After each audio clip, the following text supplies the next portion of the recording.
سورہ مائدہ تعارف کے اعتبار سے یہ سورہ مبارکہ نبی کریم صلی اللہ علیہ وآلہ وسلم کی حیات طیبہ کے بالکل آخری دور میں نازل ہوئی ہے۔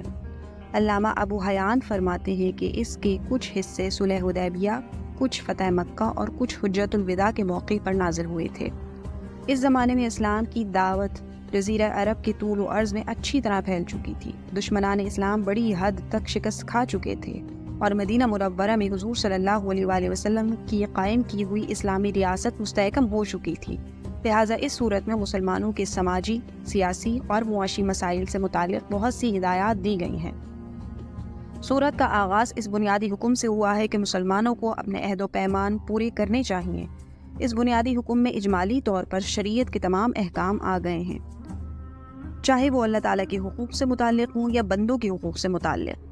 اس زمن میں یہ اصول بڑی تاکید کے ساتھ سمجھایا گیا ہے کہ دشمنوں کے ساتھ بھی ہر معاملہ انصاف کے ساتھ ہونا چاہیے۔ یہ خوشخبری دی گئی ہے کہ دشمنان اسلام کو اب اسلام کی پیش قدمی روکنے سے مایوسی ہو چکی ہے اور اللہ نے اپنے دین کو مکمل فرما دیا ہے۔ اس صورت میں یہ بھی بتایا گیا ہے کہ کسی قسم کی غذائیں حلال ہیں اور کسی قسم کی غذائیں حرام ہیں۔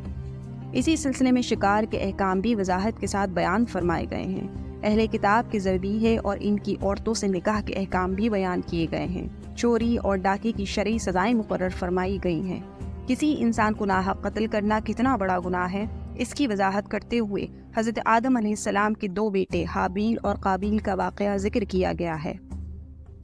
شراب اور جوئے کو صریح الفاظ میں حرام قرار دیا گیا ہے۔ وضو اور تیمم کا طریقہ بتایا گیا ہے۔ یہودیوں اور عیسائیوں نے کس طرح اللہ تعالیٰ سے کیے ہوئے عہد کو توڑا، اس کی تفصیل بیان فرمائی گئی ہے۔ مائدہ عربی میں دسترخوان کو کہتے ہیں۔ اس سورت کی ایک آیت مبارکہ میں یہ واقعہ بیان کیا گیا ہے کہ حضرت عیسیٰ علیہ السلام کے ماننے والوں نے یہ دعا کرنے کی فرمائش کی تھی کہ اللہ تعالیٰ ان کے لیے آسمانی غذاؤں کے ساتھ ساتھ ایک دسترخوان نازل فرمائے۔ اس واقعے کی مناسبت سے اس سورت کا نام مائدہ یعنی دسترخوان رکھا گیا ہے۔